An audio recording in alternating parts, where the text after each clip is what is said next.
Bonjour à tous et bienvenue donc à cette nouvelle séance du séminaire Construction des idéologies, consacrée à la question alors, des minorités, de la religion et avec un focus euh, plus particulier sur le domaine irlandais, hein, même si les discussions nous emmèneront au-delà de l'ère géographique irlandaise spécifiquement pour aller sur l'ère britannique et anglo-britannique et anglo-irlandaise de façon un peu plus générale. Alors nous avons le grand plaisir d'accueillir deux intervenants aujourd'hui.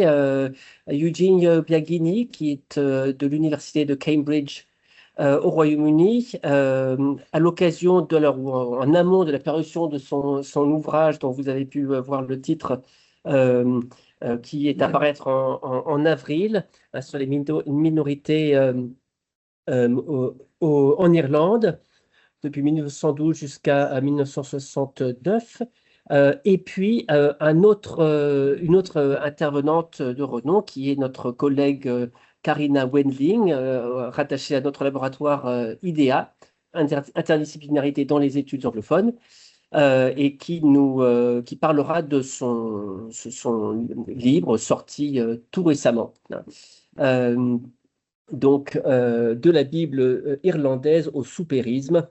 Je relis le titre pour ne pas l'écorcher. Éducation, mission protestante et nationalisme en Irlande, 1800-1853.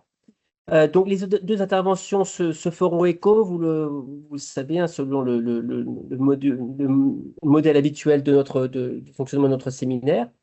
Nous aurons d'abord le plaisir d'entendre Eugenio et puis ensuite Karina, et les questions viendront à la suite de ces deux interventions. Mais je laisse notre co-organisatrice du séminaire, Pauline Colombier, présenter nos deux intervenants.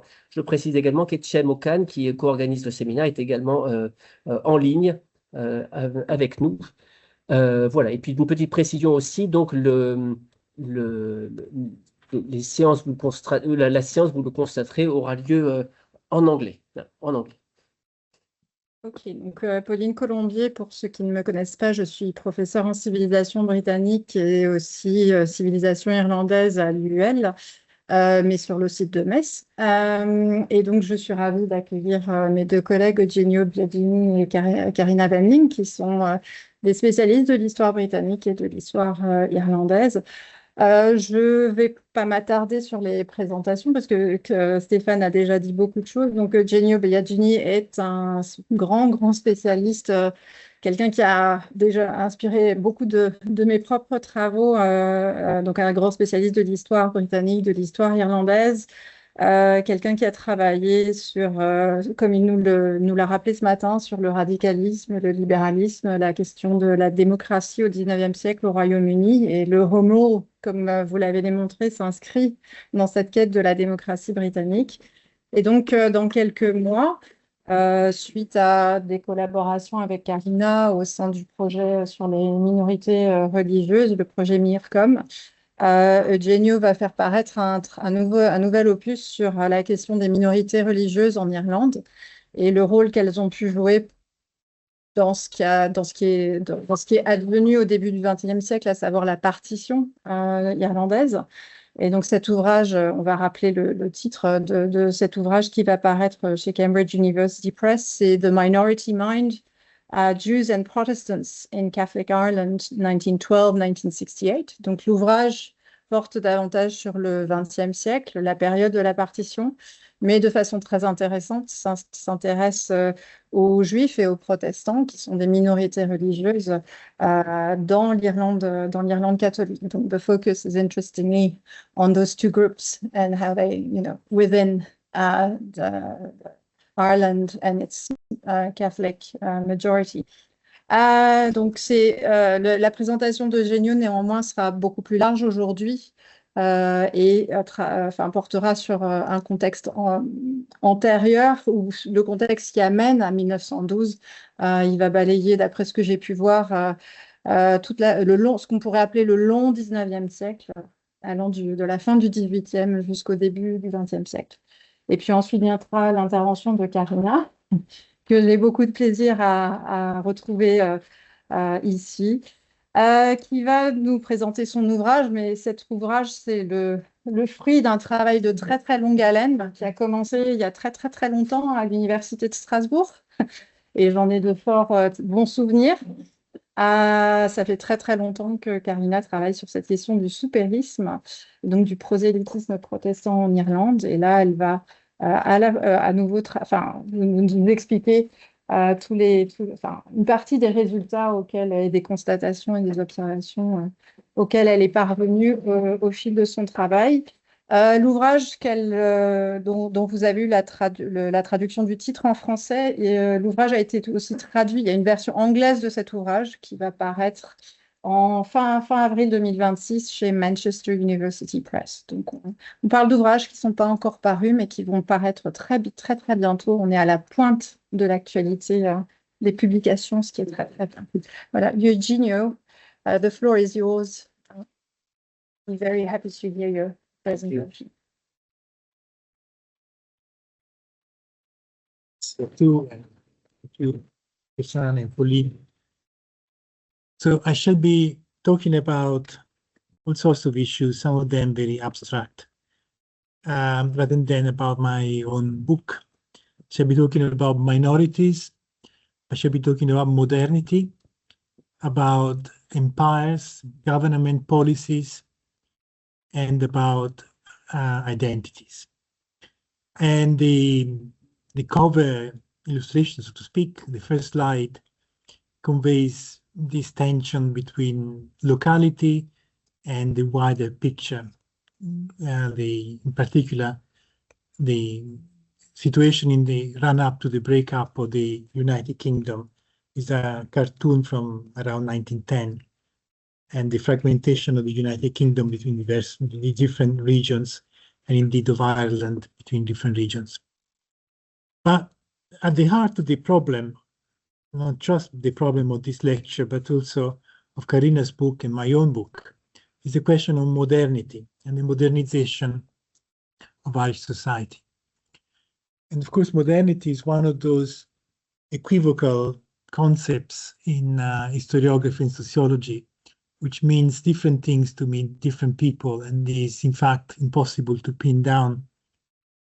These two historians writing at a distance of about 53 years from one another struggled with this concept, which I think is much more fruitful than some of the other debates which have divided Irish historiography. For example, the famous revisionist debate.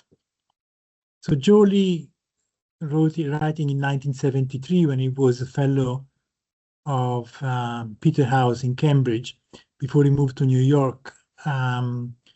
He's an Irish historian. His first degree was from Trinity College or University College Dublin, and he was writing this book as part of a wider series. And the book reads incredibly well, even nowadays, largely because it's so irreverent towards most of the other historiographical debates going on at the time or since in Ireland, and indeed between Irish historians in various countries. The focus is on Ireland as a country which challenges all the assumptions about modernity and modernization in the 19th century, and a country in which people took their destiny into their own hands and adapted much more rapidly than the governments did. And by modernity, well, as I said, it's a very controversial notion, but let us use it in the way Lee and Delaney use it in different ways, but a combination of attitudes, cultural and individual, ranging from the private sphere, for example, procreation and the decision when to get married, to national policies such as education, giving priority to merit over connections in public appointments, or the separation between church and state, which is another criterion, which is different from the separation between religion and politics, something about which I shall say more in due course. But And the Delany book, this is book which just been published in 2025. You may have seen some reviews about this book. It's a much bigger book, not necessarily more original, but certainly very challenging and very worth reading and discussing. Effectively, he argues similar things. To begin with, that Ireland was a country which was modern and modernized by its own people. Second, that we should distinguish between British influence and modernity or modernization.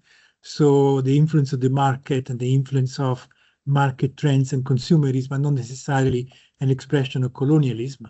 They are a wider phenomenon to be linked to modernity. And modernity is ultimately about challenging received social and institutional roles for individuals as much as for groups. For example, with reference to gender roles, with reference to making up your mind about your future, with reference about strategies of social mobility, and many other things. And it goes through a wide range of issues discussed in this context. It all builds on a wider debate to which I've also contributed about Ireland and the Irish, two concepts to be distinguished again, not least because the overwhelming majority of people of Irish descent nowadays, and indeed for the past 150 years, has been living outside Ireland. So there are only in the United States, there are something like 70 million people claiming Irish descent.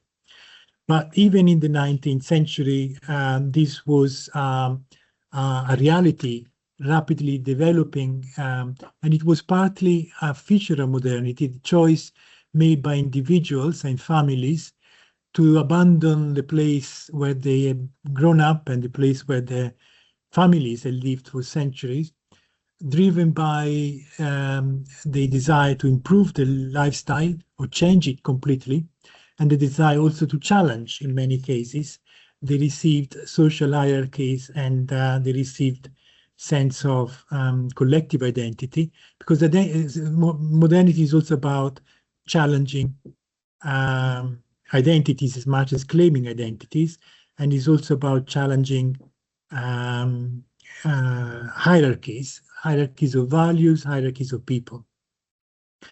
So the Irish are a transnational community which took shape over the centuries, largely driven by individual choice, but also by great power politics. And this was, of course, something within which the British Empire played a role already in the 18th century, particularly after the 7 Years' War, when much of North America, French North America, was occupied by the British, thus opening up further scope for immigration and settlement.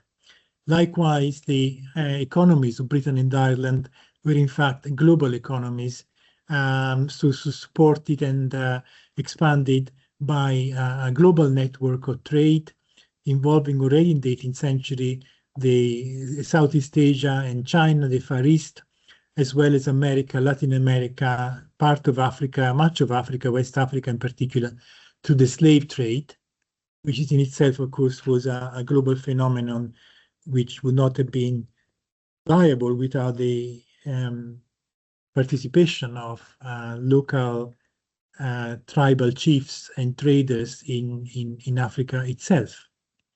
The whole system acquires a modern character already in the 19th century because of the political system. The political system is one based on the parliamentary representation of a cross-section of society.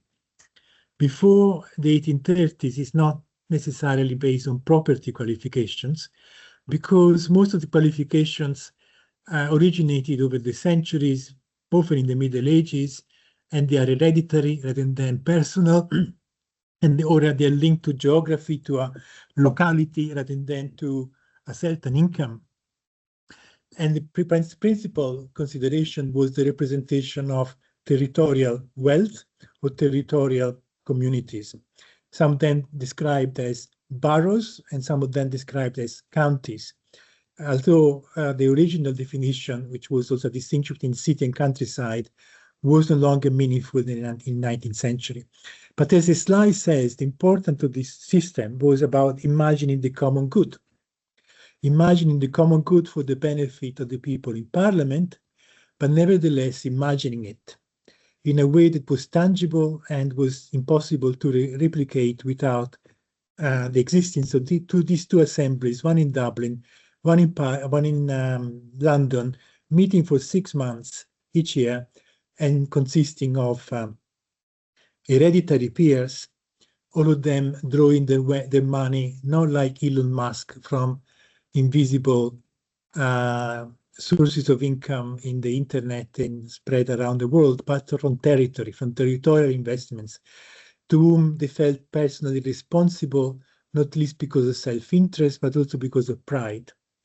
And even when there were investments overseas, in America, for example, or in India, they were nevertheless tangibly linked to territorial interest of the United Kingdom or the British Empire. And the same applies for the assembly in Dublin, the bottom slide here. Of course, this imagining of the public interest would not have worked without the centralization of the whole system created through education,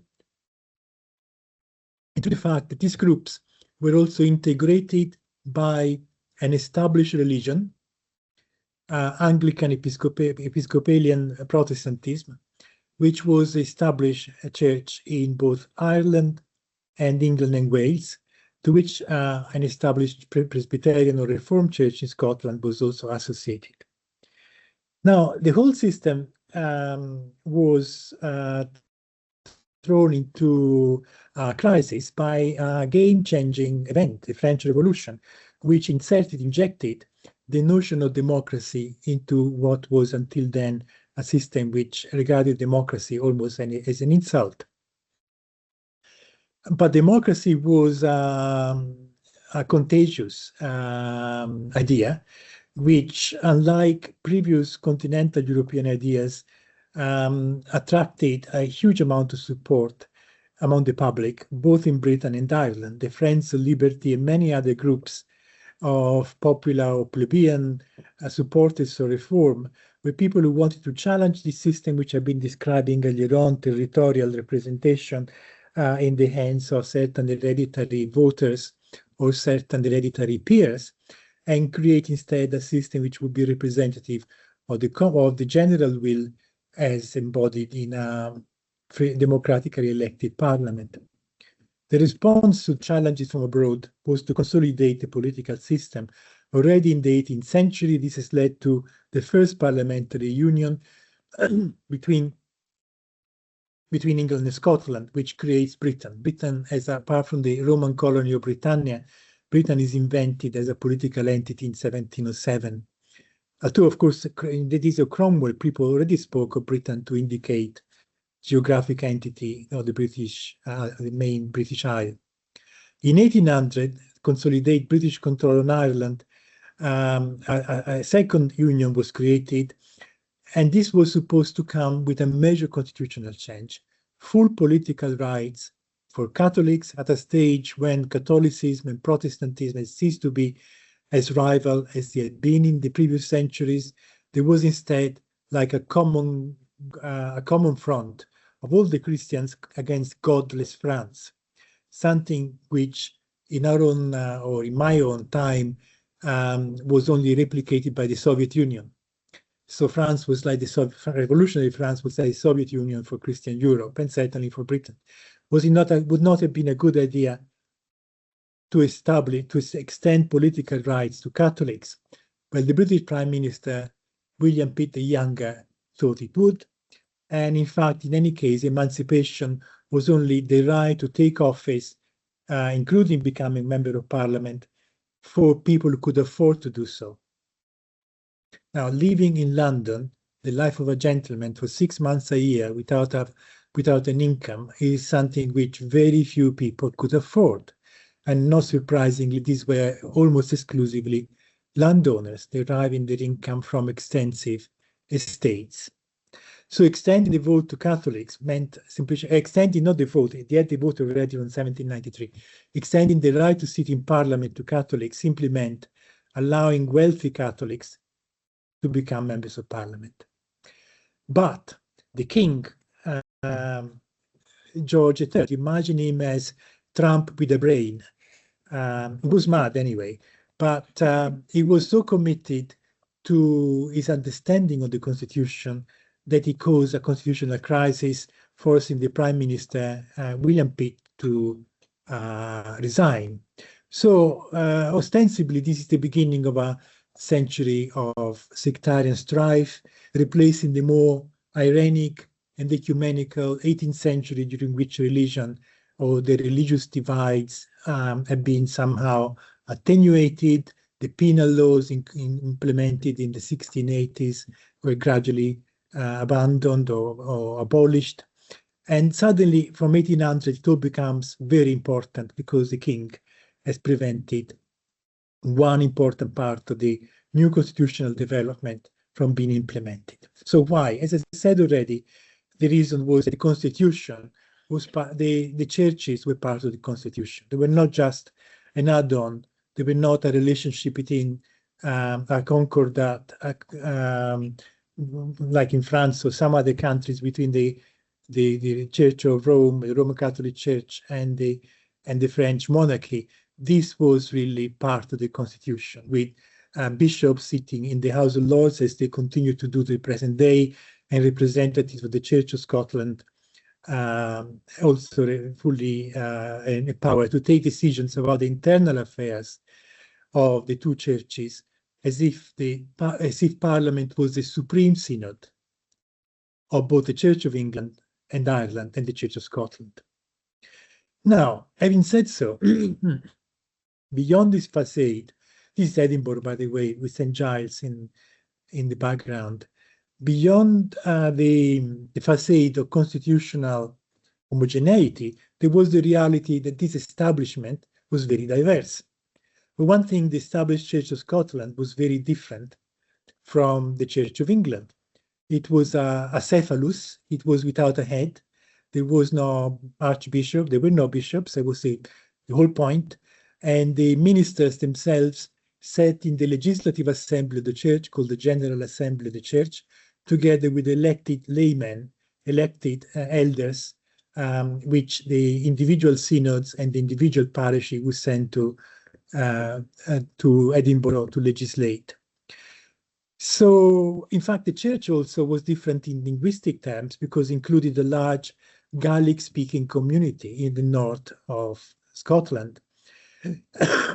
Furthermore, was a church with internal tensions, so much so that in 1843, they split over the issue of the extent to which the king and parliament should be allowed to interfere in internal matters of the church.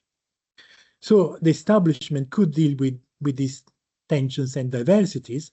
Furthermore, through the centuries, and especially from the 18th century, have been dealing with revivalism, Protestantism, revivalist Protestantism. This is one of the supposed to be the last revival meeting of the 1905 revival in Wales. It was largely Baptist, and this meeting is in the picture is not very numerous, but reportedly hundreds of thousands of people attended similar open-air meetings, very emotional, during which people would speak in tongue and would sing freely, would listen to different sermons for hours on end, and so on. This had been going on for 200 years. By 1904, had also affected America, and indeed started various revivals that started from America and affected the rest of the British Empire. And revivalist Protestantism, including the Baptists, have been long incorporated into the political system, although, of course, it was only in 1916 that a Baptist became prime minister, and it was only in 1906 that the first independent, became head of government since Oliver Cromwell in the 1640s. So the system could deal with Protestant differences, but apparently not with Protestant, not with Catholic emancipation, except that it did. In 1774, after the annexation of the former French colony of Canada, the British Parliament introduced a Quebec Act, which effectively established the Catholic Church in Quebec, giving that is to the not only full toleration and integration to Catholic priests, but also retribution of money, income for them to run their services and look after their parishes and the upbuild of their churches. At the time, this was controversial, and it was caricatured as in this caricature like a Scottish conspiracy for the purpose of undermining English Protestant Anglicanism. But the fact of the matter is that the Quebec Act laid the foundation for a harmonious relationship between the two Canadas, then the Canadian Federation and the British Crown, which continues to the present day. So what about Catholic emancipation in Ireland? Catholic emancipation was won only in 1829 after an epic constitutional battle, which the Catholics in Ireland like to remember as the assertion of their own will and political agency. But in fact, as the cartoon on the right suggests, it was a wider campaign in which English radicals had taken the side of the issue of the Catholics in Ireland as a matter of civic entitlement rather than religious bigotry. Thinking of bigotry, the situation becomes even more complicated and confusing when you consider that in the aftermath of the French Revolution, an Irish Protestant parliament and the bigoted George III endowed and built the Maynooth Seminary, which by the 19th century became this very impressive neo-Gothic institution, which is still there. Now it's largely integrated into the University of Maynooth, which is a secular university, especially in view of the crisis in the vocation to the Catholic priesthood. But the fact of the matter is that even the state of George III could cope not only with emancipated Catholicism in North America, but indeed with a series of important reforms which entitled the Irish Catholic Church in Ireland to effective integration into the system. And just to make things even more complicated, years after the passing of the emancipation, one of the men who had been most strongly opposed to emancipation itself, Robert Peel, reached the stability of his own government in 1845 by increasing the government grant to the Catholic Seminary of Maynooth. And the people who supported it on the right, including the Duke of Wellington, who was on record as being committed to crushing an Irish rebellion if they dare to take up arms for emancipation. Not only he'll allow emancipation to pass in 1829 when he was Prime Minister, but later on he supported his faithful Sir Robert Peel in further extending the grant. So what are we talking about? It's a very complicated situation in which pragmatism, from the start, at least from the 18th century, started to modify the letter of the law and the spirit of the law itself by gradually eroding a confessional state at various levels in ways which were non-obtrusive but very significant. 1 year after Catholic emancipation, a liberal government, a Whig government, introduced an Education Act. It was 40 years before England was given a similar measure, which effectively established primary schools in Ireland. And in each parish, the primary school would be managed by the priest or the minister of the denomination which was locally in a majority. In most cases, the parish priest. The system remained largely unchanged for the next 150 years. Not only that, but in 1835, that is only 6 years after emancipation of Catholics, the Loyal Orange Order was officially suppressed. Of course, one thing is to make a thing illegal, and the other thing is to suppress it all together. And they were strong friends and strong supporters of Orange Style, the militant organization, anti-Catholic organization in Ireland, which brought about its re-establishment in 1849. But following major sectarian riots in 49 and 57, already in 49, orange parades, such as the parades taking place every year to the present day until on the 12th of July, were banned. So the police had the power, and the army had the power to suppress orange demonstrations when perceived to be a threat for public order, public law and order. Now, if this was not enough to confuse your minds, let me introduce a further dimension, the impact of the Great Irish Famine, which was really like the French Revolution in this country. In that it recast altogether the foundations of the state, it forced modernization in a brutal way, and that is something on which both Enda Delany and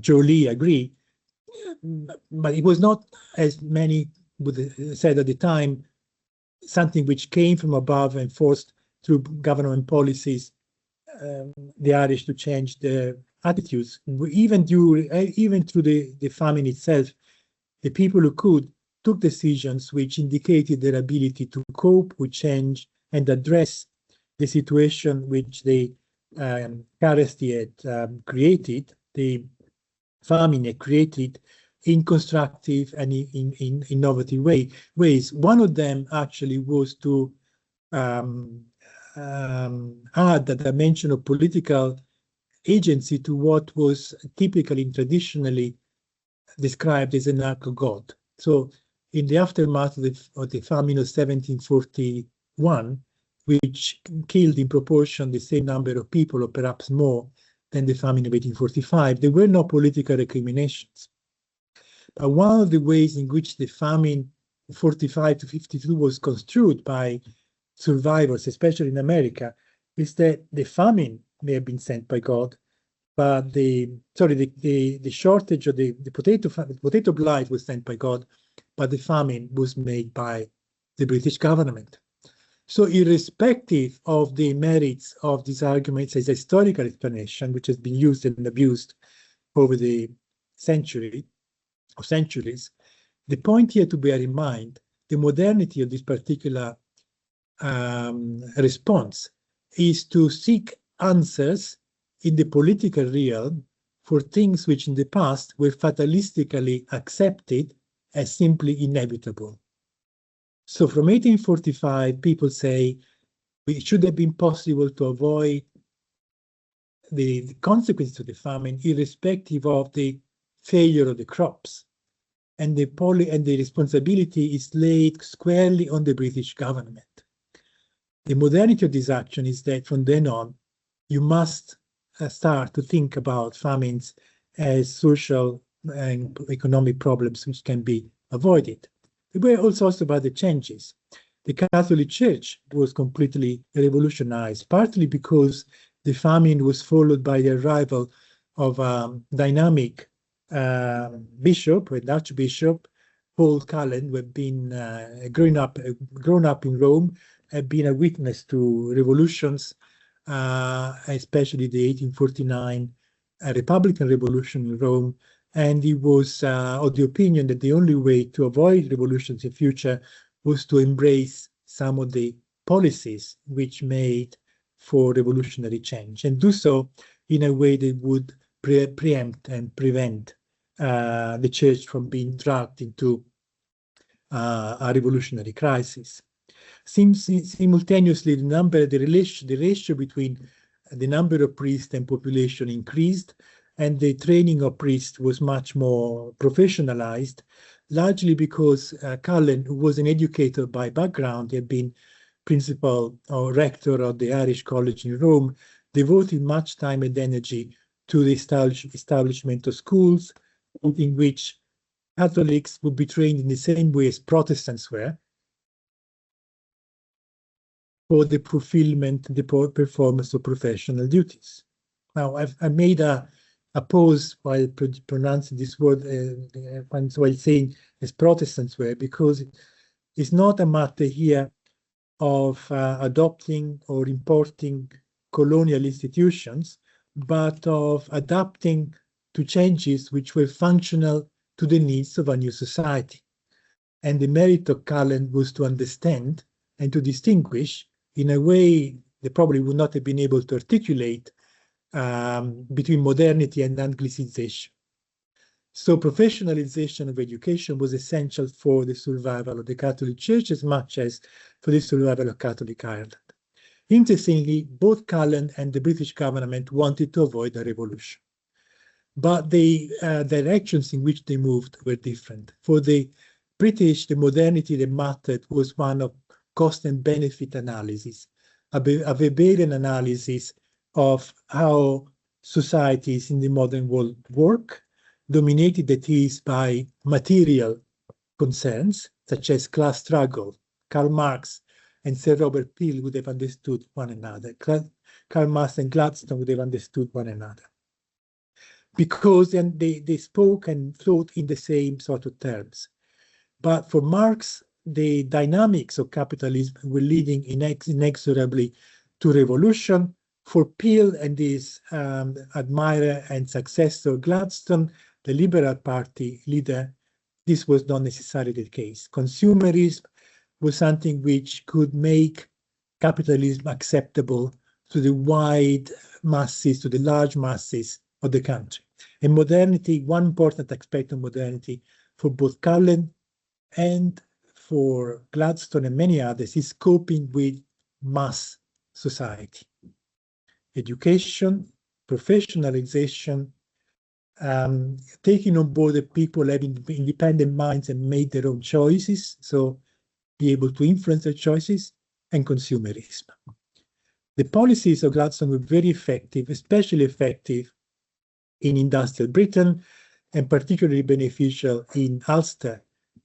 It was the beginning of a digression or divergence between Ulster, or especially Belfast and Derry or Londonderry and the rest of Ireland, which continued into the 20th century, but which failed to industrialize the rest of Ireland. Instead, the policies you're talking about had the effect of bringing this cost and benefit analysis, this attitude to pragmatic attitude to political issues into the heart of working class Britain, when trade unions of a different kind, not revolutionary trade unions, but trade unions who tried to benefit for themselves and their members and the families of their members from the advantages that Industrial Revolution and the British Empire were creating for Britain at the time. The modernization was driven relentlessly ahead, particularly in 1868 to 74, with a series of measures. Again, education was at the head of the list of this government, although the decision to whether to go for secular education or a non-denominational education within which the Bible would be present and read publicly, or some form of other relationship between religion and education, was left to local boards, like local parliaments, which would decide for their own constituency, or their own constituency, basically, what sort of education was going to be provided. So centrality of education, which was also a means to deal with the issue of minorities or religious minorities. The school boards were elected on a proportional representation system, and a system which allowed people to express a stronger preference for the candidates they wanted. Now, this incidentally was a means whereby women made a real impact on the first school boards by benefiting of plural voting from other women who had strong views about the representation on these boards, because the school boards were the first important local authority in which women ratepayers were fully entitled both to vote and to sit as elected members. So education was very important for the purpose of coping with modernization, was very important for the purpose of dealing with religious minorities in a diverse society. And the minorities in Britain were, of course, the dissenters, the various denominations. The Anglicans were increasingly feeling that their position was threatened. There was a growing Catholic minority consisting of immigrants. Significantly, the government fell when they tried to introduce a university bill for Ireland in 1873. From 1841, the successive government had tried to encourage a separation between religion and education in Irish education. Trinity College Dublin was consistently solidly Anglican, but the new colleges created in 1841, such as Queen's University Belfast, were from the start secular. The Catholic Church rejected it, and in 1873, Gladstone tried to come up with a compromise which was not accepted, was stopped by Parliament, and resulted in the government falling. You have to go, please. Yes.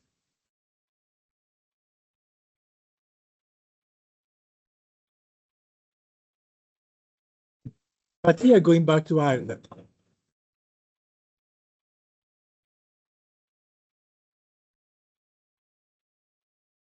We have a very strange development. Strange in the grand scheme of Catholic politics at the time, and indeed until Vatican II. The Catholic Church espoused, or rather rejected, liberalism and democracy and all the values associated with modernity, most emphatically between the terror of 1864, when the syllabus of error listing all these mistakes of the modern world was issued by Pope Pius IX. Cardinal Cullen was ostensibly very reverential and deferential to Pius IX, but in practice completely different. He was a man who made the most of the opportunities that the representative government offered to the Catholic Church in a state which was predominantly Protestant. In this respect, he operated within the tradition established by Daniel O'Connell in 1829, when Catholic emancipation was secured by campaigning on liberal grounds, as I said earlier on, in support of equal constitutional and political rights across the religious divides. And in this respect, both Lee, especially Lee, and also other historians, most recently Colin Barr, argue that Cardinal Cullen was a great operator, great champion, or great force for modernization in Ireland. Of course, it was during his tenure that he entered into an alliance with the radical Quaker leader John Bright, demanding the disestablishment, the separation between church and state in Ireland, which Gladstone implemented in 1869. Disestablishment, land reform, and education were the three principles of Cullen's politics, and on each of them Gladstone tried to take action. Now, how does this affect the question of minorities in Ireland? For one thing, for as long as Ireland is part of the United Kingdom, it's difficult to know who precisely is the minority. But the major issue in 19th century Ireland was the evangelism or proselytism of the Protestant churches. Now there is a double talk going on here all the time. When Catholics proselytized Protestants, Cullen said this was missionary work for the glory of God. When Protestant proselytized Catholics, this was proselytism and totally unacceptable.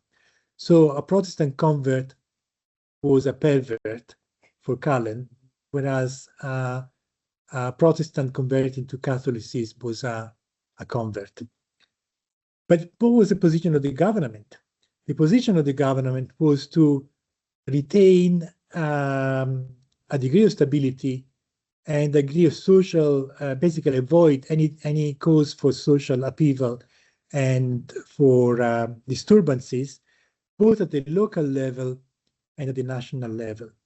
More often than not, the local police, the Royal Irish Constabulary, intervened against Protestant preachers in the streets when this was perceived to be a threat to law and order.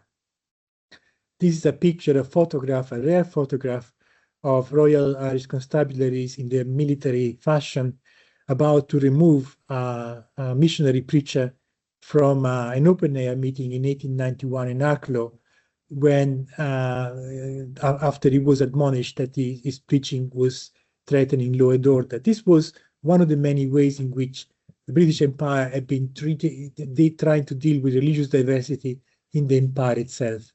In particular, after the Indian Mutiny, the imperial state made it clear that they would not support missionary work, and whatever missionary work continued, such as the one carried out by Amy Carmichael, herself an Irish missionary, would be carried out independent and of otherwise neutral state. The result of it was the creation or the transformation of Irish politics into a largely secular contest about issues which had to do with cost and benefit analysis, such as land reform, the movement associated with Parnell, and issues which the government felt comfortable in dealing with a series of reforms, the purpose of which was to make the whole system more manageable and more accessible and more equitable for all social groups. The problem with this particular tradition and strategy was that from the end of the 19th century, conservatives and people who were strongly driven by nationalist agendas, like these two gentlemen belonging to a younger generation, as you can see, they're about 30 years younger or 40 years younger than Gladstone, believed that prejudice, religious emotions, the raw emotions associated with long-established opinions, were important motors of political mobilizations in a mass society, and should be used as such to forge social unity over and above class differences. So the Gladstonian answer to the threat of Marx at being free trade and consumer politics, 40 or 50 years later, conservatives and radical nationalists argue that imperialism, jingoism, and even racism can be mobilized for the purpose of avoiding a radical liberal party from sliding into open socialism. What was lost into this transition to modernity was the cost and benefit rationality and the idea and the notion that there should be ways in which the power of emotions could be somehow harnessed to the machinery of the liberal state. And by then, of course, suppressing Orangemen had become much more difficult because they had the vote. And it was not quite as easy to suppress the political rights or the political voices of people who could decide the future of the British government. It became even less so when, besides the vote, they secured weapons, as it happened in 1912 to 1914 in the context of the constitutional crisis over the Home Rule, the Third Home Rule Bill, which resulted into the beginning of the Irish Revolution in 1916. Thank you for your attention.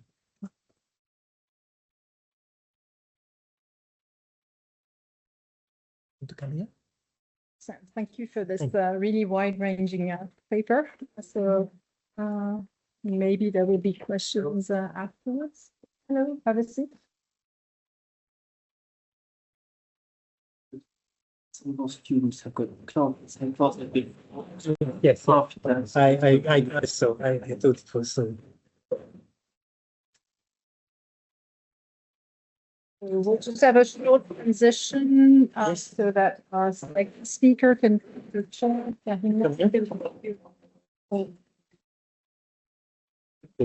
Musical chairs. Yes. Yeah, I could move as well. Thank you.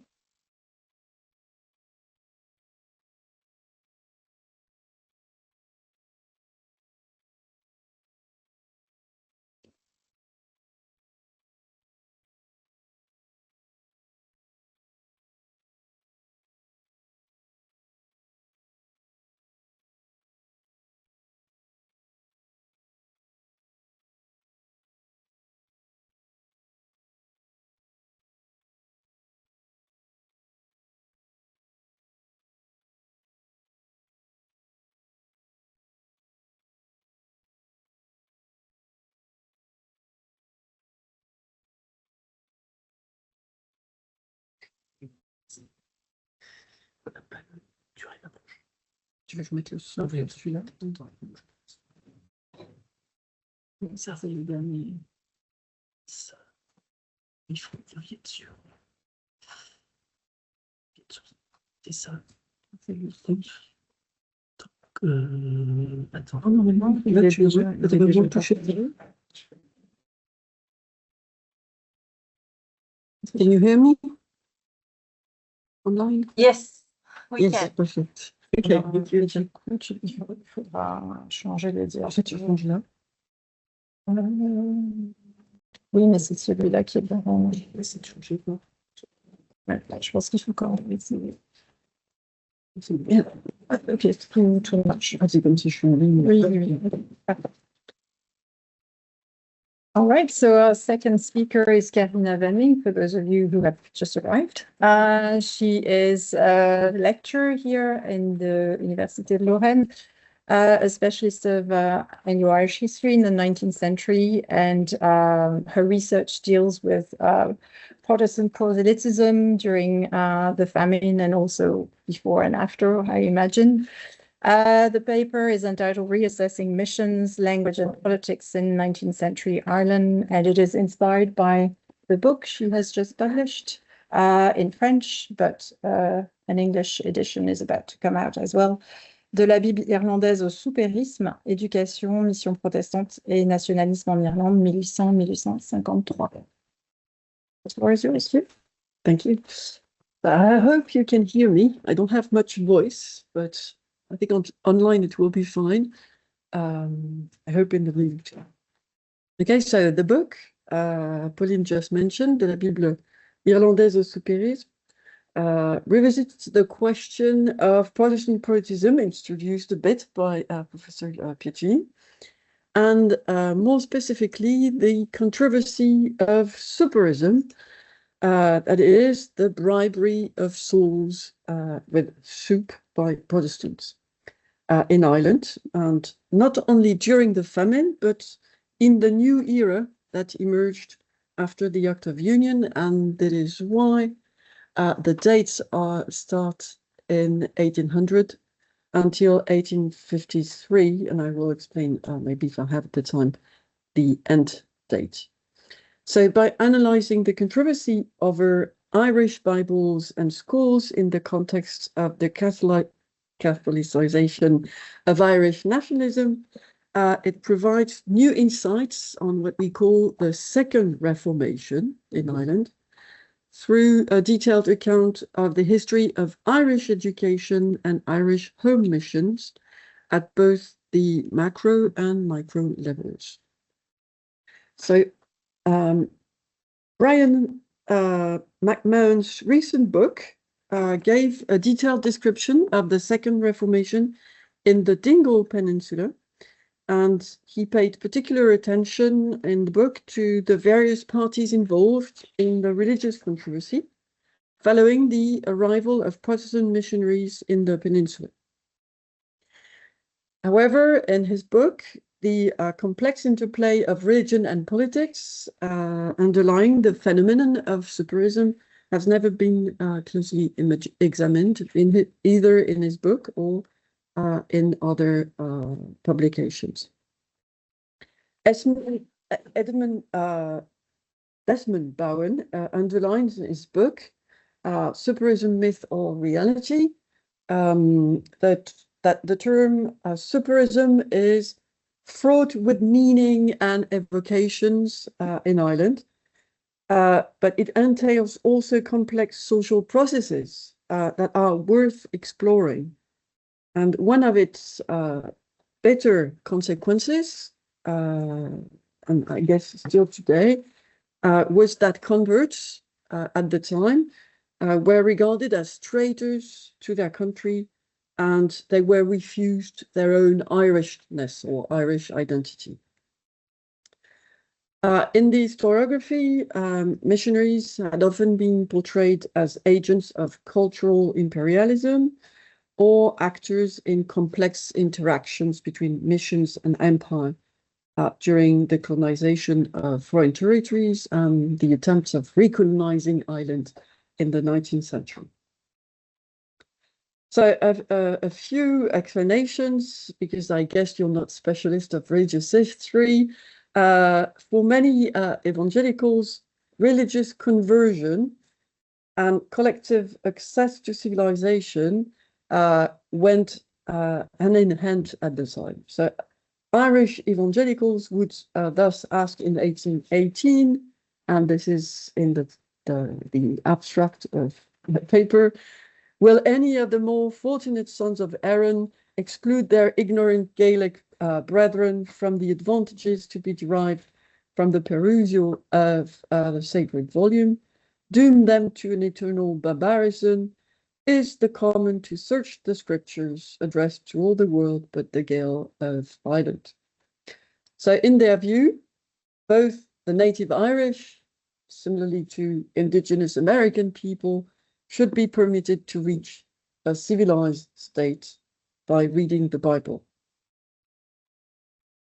The sources show that the missionaries were not, or these Protestants were not the only ones to view the Irish peasants as being stuck in a backward state.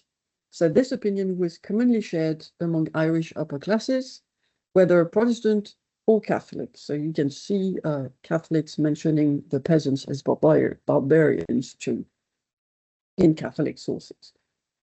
The difference lay in the perceived causes of such ignorance. So for Protestants, it was Catholic obscurantism, and for Catholics, ignorance was due to Protestant persecutions.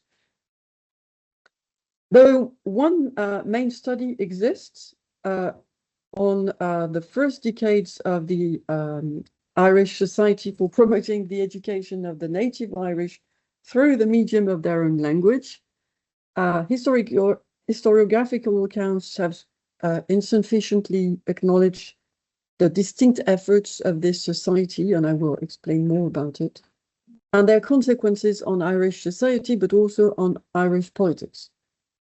So the book, De la Bible au soupérisme, addresses these historiographical gaps, and they highlight the existing competition that existed at the time between what one reviewer has named two empires, which I didn't use at first, but I think this is really appropriate. The British Empire on one hand, and the Catholic Empire on the other, the Empire of the Holy See. So this lays the groundwork for understanding why revisiting vernacular education and Bible distribution is essential, I think, to reassessing Ireland's sectarian tensions and political transformations. So what I would like to explore with you today, more specifically, is how the Irish scriptural schools established by this society, the Irish Society to be shorter, between 1800 and 1853, evolved into contested spaces where religious identities, colonial hierarchies, and emerging national imageries were renegotiated. So first, started by examining the actions of this society, but also its origins and the strategies they adopted. Why this society? Because it was the first mentioned in accusations of soupérism. So I thought it's better to start by the first one mentioned in these accusations. So at the time, they did not speak about soupérism. It was coined later on, but they accused converts to be soupers. So by studying this society, it revealed that this charitable body operated in reality at the intersection of religious education, some form of linguistic ideology, in Construction des Idéologies, and national politics.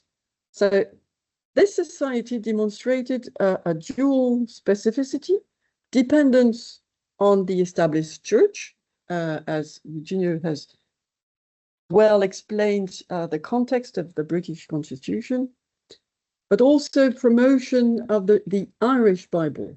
And this may seem nothing important at the time. It was not at all obvious. This enabled them to rely on Protestant ascendancy in Ireland while using the language of the people.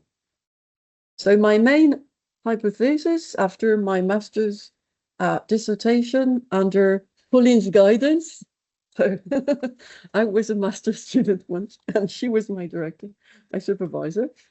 So my main hypothesis after this work was that the dual specificity of this society played a decisive role in denunciations of soupérism and in the Catholicization of Irish nationalism.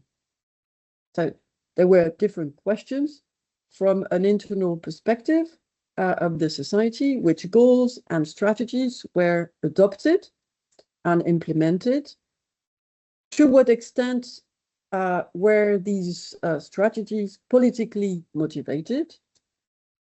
And from an external perspective, were Irish schools and mass conversions related? And how did local communities and elites in Ireland and Great Britain react to these conversions? And last but not least, because soupérism is linked to soup and to the history of the famine, when did the issue of food relief become associated with education? So I won't answer all these questions now, but to answer these questions in my dissertation, my PhD dissertation, and in the book, it's required to explore the social, religious, but also political implications of religious conversion in Ireland. So such an approach may compensate for the fact that, in one author's words, up until now, the convert has not often found a place in Irish historiography. So the society was founded in the context of the Second Reformation. That is, after the evangelical revival, Protestants trying to bring the gospel to Ireland. So this society was animated with the impulse to share the Bible to the people, with the conviction that reading the Bible would lead to conversion. And for that, people needed to read the Bible in their native tongue. So it was not just to gain religious conversions, because one of the ultimate objectives, of course, was that if people converted to Protestantism, it would transform their lives, and then society, and then the country, and that's why it's called the Second Reformation. So it was linked to the influence of the revivals that impacted, as Eugenio has said, many Protestant minorities too, not just the established church. It started with non-conformists, the Methodists, the Baptists, and also the Anglican Church. So it was a religious movement, but it implied acting in society.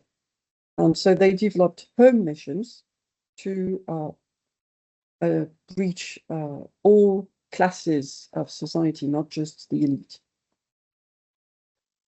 So to understand the ideological shift of using the Irish language in an Irish context, it is necessary to take into account the broader context. So you have some knowledge now, not all of you because you weren't there, but of the broader context. So I relied on many previous works, also on a more recent book, that of Gareth Atkins, Converting Britannia, and that's why in English it's my book is entitled Converting Ireland, and a large corpus of sources to get the better vision of the different sides of the controversy. So you have a list here of the sources. I wanted to have Protestant sources, Catholic sources, and also sources from other points of view, mainly also the government point of view, or ministers or political actors. Try not to be too long, so I'll shorten what I'm saying. What was surprising, and the contrast was quite important between what I found in the sources and what I had read in the historiography, is the fact that there was no mention about the issue of the Irish language. So the works on the missions mentioned the English language, the English Bible, and the fact that missions wanted to anglicize the Irish population, and they did not really tackle the fact that the society used the Irish language as well as English. And so even in the excellent edited volume Ireland and the Reception of the Bible, I was quite surprised that they do not address the issue of the Irish Bible.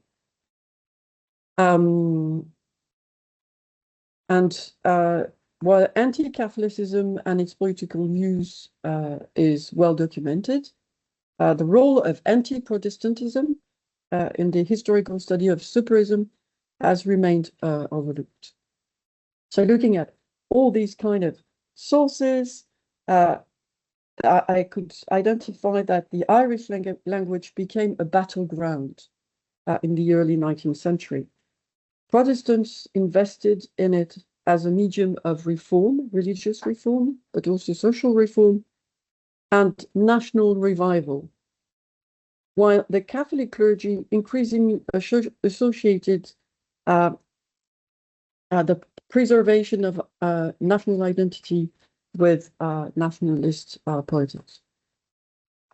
So looking at the interaction between educational choices, religious conversions, and societal conflicts, to do that, we need also to examine something that Eugenio mentioned, is the singularity of belief accommodations in modernity. So modernity, the increasing separation between individual choices and societal life is important. And so as religious beliefs still permeated spheres, we tend to separate in our postmodern approach, such as religion and politics. At the time, it was a process that had started but was not finished, if it is finished today. So even Catholicism, with its strong structural structure at the time, could know forms of heterodoxy, and the way power was managed was not what it is nowadays. So, for instance, if people moved away from the Catholic doctrine, they were excommunicated, and there could be violent reactions from the church. So by examining all these different sources in this framework of the emergence of modernity, also in this relation between religion and politics. One of my objectives also was to try and find the voice of converts. And although the evidence in sources is fragmentary, I was still able to find some sources written by the converts themselves. So it turns out that the society emerged from the initiative of an Irishman, Thaddeus Conolin, a convert of Gaelic origins, so not an Anglo-Irish, whose project secured support from influential people, so Anglican evangelicals, philanthropists, and scholars, as the Irish Society included members of the Royal Irish Academy.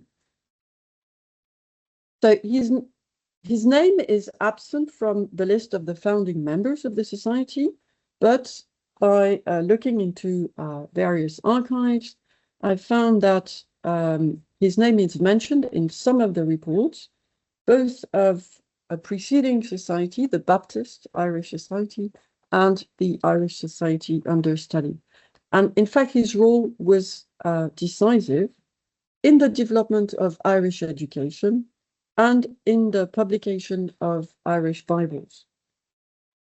So I never know how to pronounce the name, but Patrick de Bruyn wrote the first study of the Irish Society in the first years of the society. And he was the first to identify Thaddeus Conolin as an important figure. He sheds light on his relations with nonconformists, especially the Baptists, but also some Irish Anglicans. But he did not identify the support Thaddeus Conolin found in the British and Foreign Bible Society. So this is what I found by examining William Wilberforce's papers. William Wilberforce, does it ring a bell? No, so he was the champion of the abolition of the slave trade in the British Parliament. And he was a very important evangelical figure in Britain. So the Irish Society was inspired by previous societies that existed to develop education in Ireland. I can't develop that now. And they adopted similar principles at first of religious neutrality, religious diversity, as many teachers were Catholics. They defended the language as the Irish language as the purest dialect of the Celtic. And although they taught a bilingual education, they used Irish, but also English, especially because at the time, if you didn't master English, you couldn't improve your social condition. So people expected to get a knowledge of English. Even despite that, they really tried to insist on the value of the language, the importance of the language, not only for strategic reasons, but also because of their cultural interests.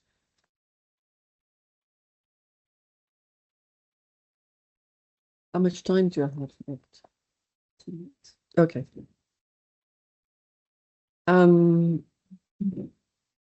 So I won't develop on that, but it's just to show you what I found in the sources regarding their connections. So Thaddeus Conolin wanted the people to be able to have literature in their own language. And through the contact with Wilberforce, they developed this new pedagogical approach. However, it was not without effects on Irish society. There were implications of this use of the Irish Bible in the context of the time. First, supporting the education of the peasants in isolated regions was met at first with strong opposition from the elites, and also because of the context of agrarian violence. Teaching in English would serve the government's interest, whereas teaching in Irish could be subversive because it would empower the people to communicate in their own language. So in a context of demands for political reforms, growing nationalism, it raised concerns. But by gaining the support of the elite, they managed to convince influential people to develop that kind of Irish education.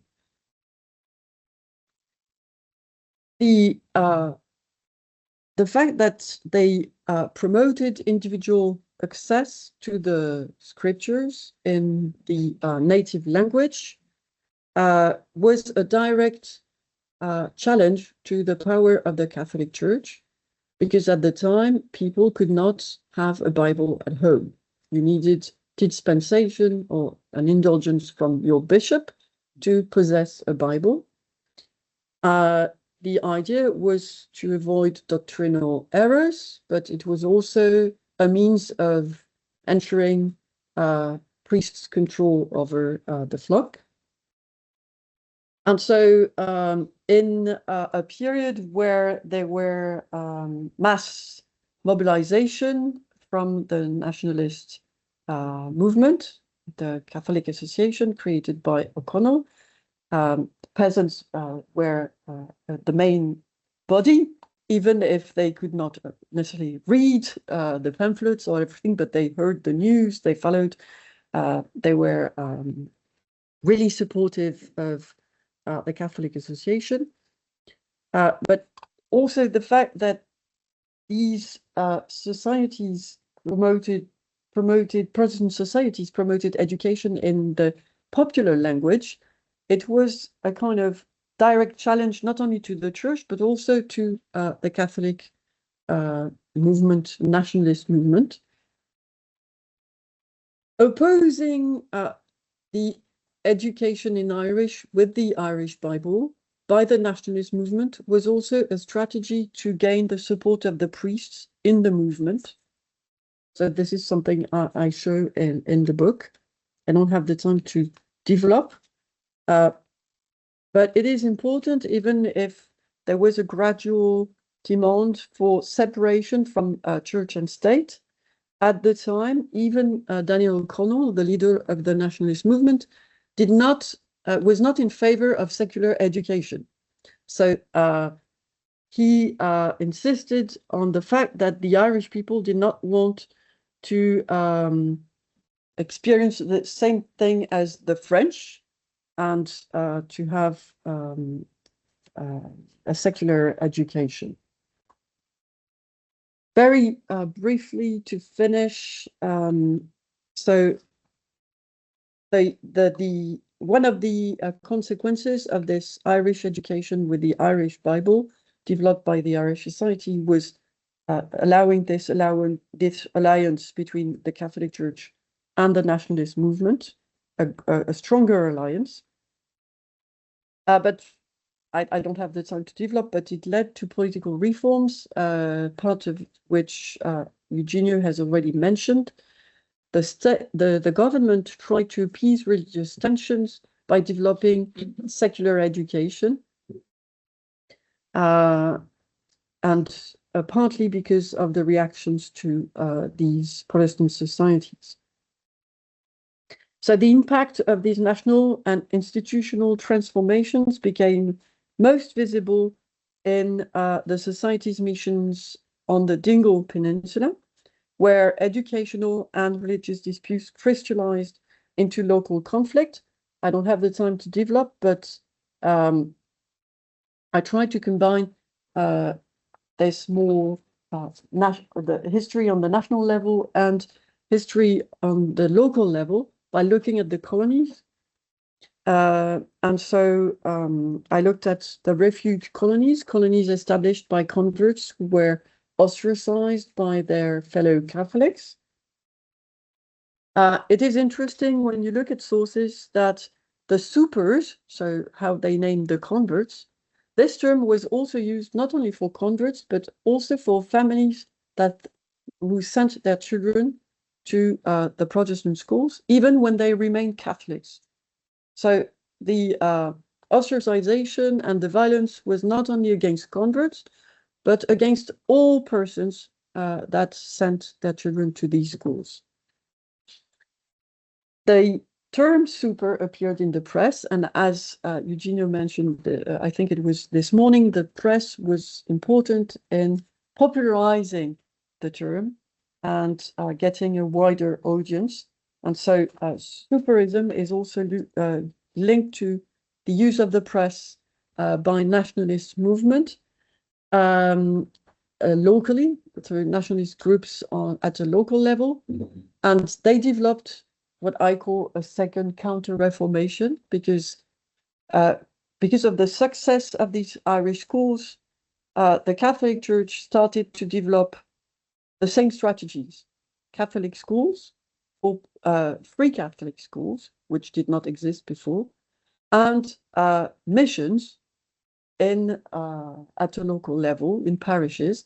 They sent monks and priests to allow people to get communion, to get also be able to go to confess, to allow people to have their confession, because at the time they couldn't, there weren't enough priests.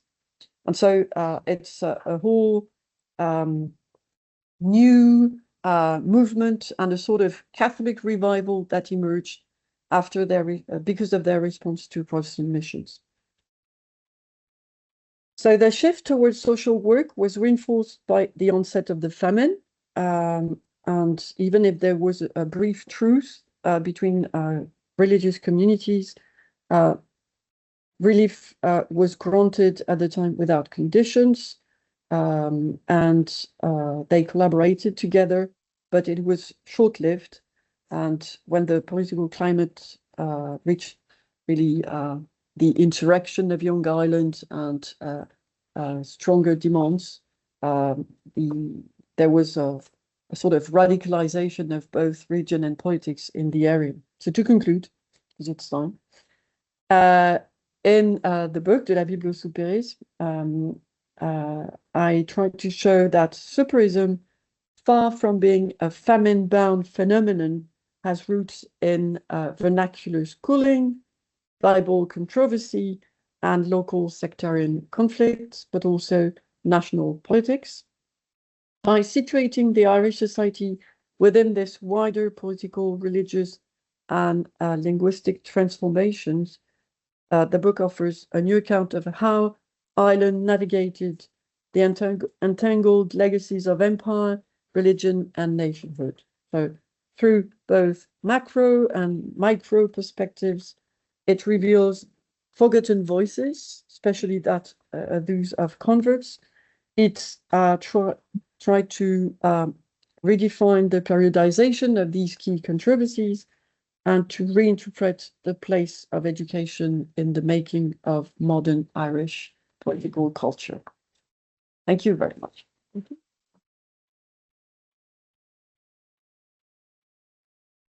Okay, well, thank you for this this second presentation where you try to sum up all your work, and it sounds like really amazing work. Well done. So it's now time for questions. So I don't know if anyone in the room or anyone online would have questions to our two speakers. Sure. I have a question about sources. It's also a question to Professor Biagini. You mentioned an impressive list of archives and locations that you went to in order to conduct your research. They seem to be mostly, unless I'm mistaken, official sources in very broad sense. So I'm asking myself the question, of whether there are, for the period you're working on, whether they are social sources of personal letters, diaries and the like, and whether they are accessible, interesting. In fact, that's also a question I'm going to ask you, because your presentation of your lecture referred to work you conducted into recently discovered personal diaries. So I'm really curious about that surface of from both. So in this work, the main bulk of sources are letters. So when you mention official documents, I guess it's more related to the government or what even maybe the missions themselves published. So there, I consulted, especially at the British Library, the government papers, so the Peel, especially Peel's papers. So there are letters between ministers and important figures, members of parliament, etc. Yeah, not all of them. So that's why it's not because it's written by ministers that it's official, because sometimes it was also private correspondence between members of parliament. So you have different kinds of letters. The reports of the society can be considered to be public sources or the official version that the society wanted to promote. But there was also internal documents. And to answer your question with an anecdote, André, when I went to consult the internal documentation of the Irish Society in Dublin at the Irish Church Missions, I was allowed, and I was the first, I was allowed to go in the cellar and look at all the boxes they have. And I found confidential documents. So that was great for this work because I was lucky. It confirmed my hypothesis, and it showed the tensions that existed between the Irish Protestants and the British Protestants, and that the Irish society had a different view about mission than the British ones. So a very different approach. And also a lot of personal letters found at the National Library of Ireland, at the Angus Library, the Baptist Archives, also at the Royal Irish Academy. So very different kinds of sources. Yeah, and that was important. Official documents, maybe also, you know, the letters I found at the Irish College in Rome, but they are private sources and they weren't easy to consult before. So yeah, very different variety of documents. Some letters, also some vestry books, a lot of things. Yeah, really. Yes, I agree with what Karina just said. The proportion of literate people in Ireland in the 1840s was really, really high. It was at least after a fashion, about 40% of the people claimed to be able to read. And of course, there had been education for the previous 17 years, and there had been a long tradition of edge schools or religious schools stretching back into the medieval period. The interesting, the link with modernity is that from this period in particular, there is an explosion of people writing about themselves and becoming much more open about and assertive about the choices they made. And this covers a range of different issues. As earlier on, I was speaking about immigration, which is a form of rebellion. You move away, you reject the society in which you were brought up. And often you write one. And you keep writing about it. And some of these letters have survived. Conversion is a form of immigration because you move away from the constraints and the context within which you were brought up. You say, no, this is not good enough, or it's not true, or whatever you say, and I choose this one. And this change of identity usually comes with justifications. You give for yourself, and the experience you want to narrate, either for yourselves or either to justify what you've done, or for the benefit of people who may hear from it.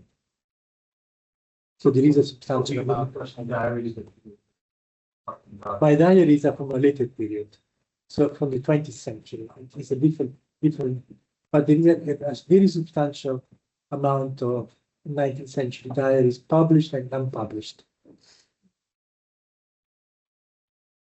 Any further questions? Yeah, there's none on the chat, so I don't know if I. I may have one. So I was very interested by both presentations, very enlightening. And I was wondering about the way you approached religion as from a historical dimensional perspective. I mean, you spoke of religion as being having political implications, social. You provided us with social interpretation, sociological dimensions, etc. And I was wondering if there would be, if you have insights into the specifically theological specificities. Are you aware of any, let's say, features of the different denominations that would explain what the political developments beyond that of asserting their identities or autonomy or power? Eugene, can start. Okay. In this, as in many other ways, Ireland is at the cutting edge of modernity, almost like the American colonies, because there is an early appropriation of religion by ordinary people, to such an extent that in the case of the Presbyterians, Andrew holds, right, there is no longer a popular religion. But religion, in the way it is presented to people from the public, is a mix of what the ministers would like to say and what they have to say in order to keep the congregants. So basically, ordinary people have taken control of the religious message, and they incorporate it into a wider set of cultural assumptions. And they are now empowered by the confidence that they can speak with the authority of the Bible. And this creates a whole series of, cascade effect, which may both in positive and negative terms, but it is significant. It's a feature of modernity. It's the separation between religion and church, and between clericalism and religious politics. Religious politics is appropriated by lay people and becomes something they use and they manipulate and they articulate for purposes which may have nothing to do with what the ordained clergy or the institutional church may wish to say.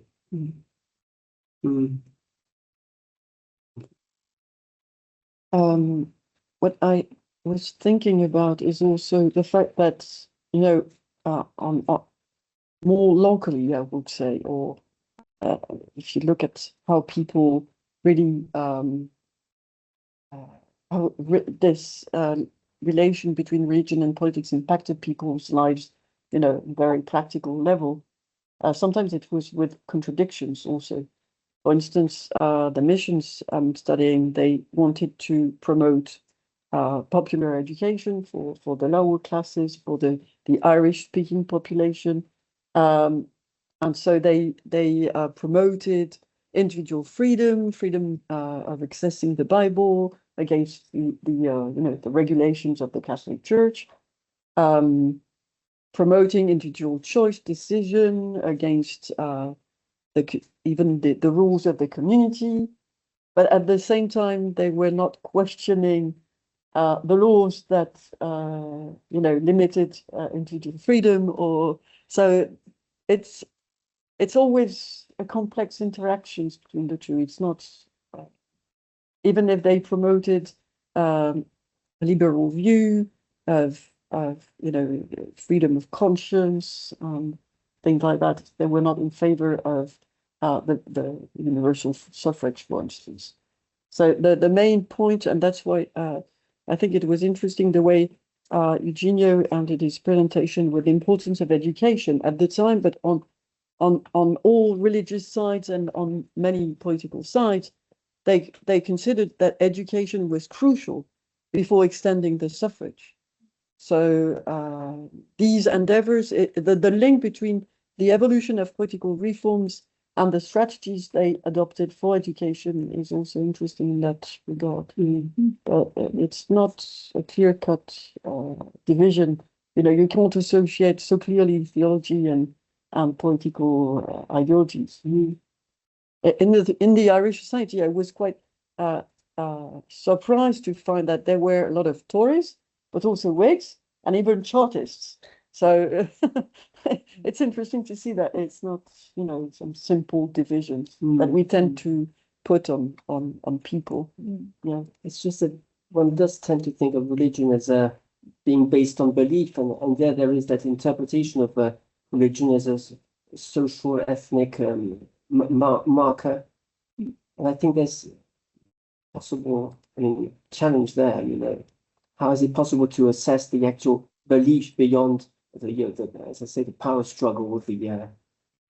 Is it possible for the historian to enter that field of what was the actual let's say the actual authenticity of the belief, the way in which the belief itself, the set of dogma, evolved beyond what people were doing or trying to do through their strategies. You see, I'm wondering about that line of thought. It's the tricky line between public and private as well, because what people do is can be witnessed, whereas what they believe in belongs to the private realm, and people may not necessarily testify to, unless they write diaries or letters explaining how they, what they believe in. You struggle to. In that sense, what you mentioned earlier is the shift that the evangelical revival created, because it was not anymore about the tradition in which you are raised, and it crossed denominational borders. So it was the same. So David Bevington is the one that formulated that, but they had shared principles or shared views about the religious life and how the religious transformations impacted their social involvement, but it was not associated with a specific theology, denominationally. So I think we often undermine the consequences. So your work is really important in that regard, is showing how it impacted also politics and the evolution of how people cross borders, and not only religiously, but also in other ways. Go back to Stefan's question. Of course, as Pauline was saying, ultimately, the realm of personal belief cannot be established, because even if you have records, they say only what people wanted to say, wanted other people to think about them. On the other hand, the amount of material produced in this time and consumed in this time gives us a fairly accurate record of how important these things were, and the sort of popular culture which was produced for the benefit of these readers. And of course, there are ways in which this produced an echo at the time, not only in private and unpublished letters, but especially in letters to the press and in records of meetings, or what happens at meetings. So everything is to be taken with a pinch of salt, because these are not photographs, and even photographs will be open to interpretation. But it is remarkable how much importance, energy, time, and attention everybody gave to the sort of debates. So we encounter the same sort of problems you would encounter in assessing the spreading of socialism in, let us say, the working class movement in France around 1890s. Who knows what people actually believed in the end? But the fact is that they voted in a certain way, they turned up at meetings, they consumed a certain press, they wrote in newspapers certain articles about certain ideas, And this suggests that there was some reality behind it all. Because I mean, of course, the history of ideas, it's the question of ideas. What is the status of ideas? Of course, there are the ways people interpret them, what they do, how they organize meetings, their strategies and all that. But there's also the question of, did they make sense? What was the system of thought? What was the pattern of reasoning that some historians will try and retrieve and try and recapture the rationale for action. But I think it's also for this period, remember that there is no other way for people to make sense of personal tragedy or national calamity. There are no psychotherapists. There are not even very few doctors, and the doctors are around. They don't know much about these things. But the church or the Bible or some form of spiritual consolation through religion gives you a frame to make sense of things which otherwise are overwhelming. And that is a further reason why we tend to invest in these things. Then, of course, in certain contexts, then you can further elaborate on what you receive and create your own theology. A little bit like Ginsburg's in the case of the Benandanti. Again, we studied through the records of the Inquisition what people made of certain teachings, which otherwise would come to us only through published records.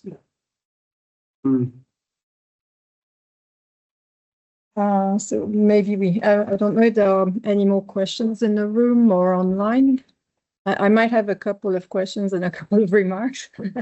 Separate questions or separate remarks. I'll start maybe with Karina. You mentioned like you mentioned in your paper how you had been struck that the historiography did not mention the importance of the Irish language. And a simple answer I thought of while you were speaking was that maybe people didn't, historians simply don't read Irish or don't master Irish or Gaelic enough to be able to, tackle the sources. That could be just because I assume there must be some sources or some documents in the Irish language. No, okay. Everything is in English. Everything is in English. Okay, so it's in Irish. Yeah. But you said that those missions did make the effort to reach the people in their native language. Yeah. So, but you will not be able to find anything in Irish. They are. It's quite rare to find sources written in Irish at the time of the 19th century. So even De Bruyne, who is a specialist of the Irish language, so he has written some articles in Irish, using especially the songs, the folklore made in Irish, but not written documents. Okay, especially, and also the main documents in Irish are academic articles written in Ireland, but not the sources. At the time. Yeah, that's interesting considering you said that the Gaelic language became this battleground. You would assume that not everything was produced in the English language, but then also obviously, since we're dealing with peasants, as you said, maybe things were done orally. So hence the necessity to tackle folklore, to tackle song. You mentioned Daniel O'Connell and how he was opposed to secular education. He was also not that, he didn't, even though he spoke Gaelic himself, he didn't support the use of the Gaelic languages as well. And I was wondering also, you said that so it was the Protestant who really focused on the language as a source of, as a necessary tool for converting, educating, and you connected that to national revival. But to me, that was interesting because you worked on the early 19th century, and there's a sort of the trend continues later on in the second half of the 19th century with quite a number of Protestants involved in the language revival. So to me, it sounds as if your work has basically found, the deeper roots of maybe a trend that we focused on quite a lot. So that's definitely something I would like to research further. Yeah, I think because there are many names. So the people mentioned in the book, they are related So they are often ancestors or family members of Protestants involved in the Gaelic revival. Yeah, so there are things I'm here. sure then you could basically trace the roots of that Gaelic revival back to the early 19th century, which would be absolutely wonderful, I think. Yeah. Eugenio, thank you for this. I found it extremely interesting that you focus on the veto of George III for Catholic emancipation, for the, as this sort of liminal moment for the 19th century, because often the focus is on the Act of Union and its political consequences, the rise of nationalism. But you said, if, the veto was the beginning of a century of sectarian strife. So the question that popped into my head, even though it's a terrible question, we don't like to these questions as historian, was that if he hadn't vetoed, it's a question, it's a speculative question. If he hadn't vetoed, if Catholic emancipation hadn't been vetoed in 1800, would we have avoided sectarian strife in Ireland? It's altogether impossible to say, but I know. Certainly it would have been difficult to have an O'Connell would not have been there. Yeah. So there would not have been a political voice, same way as there was. And there were various stages when British and Irish politics converged. One is this one. The other one is in the 1830s, and briefly later again in the 1860s, when Cullen and Gladstone seems to be moving on parallel lines. And then, of course, had not Easter Rising happened when it did, it would have been difficult to have Irish independence because the Catholic Church was terrified by communist Russia. And the real revolution in 1917 is not in Ireland, it's in Russia. So from then on, they see communists everywhere, including in Ireland. And it would have been very difficult for any Republican to get a hearing. So it was a closely run business, but the important thing, which is really in favor of what I'm saying, is that the outcome of the revolution was a very conservative system.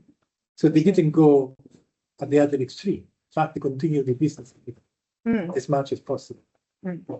Well, and there's the proclamation of 1916 is not like the Fenian proclamation. No. It doesn't. I mean, the Fenians included separation of church and state, but not the 1916 proclamation.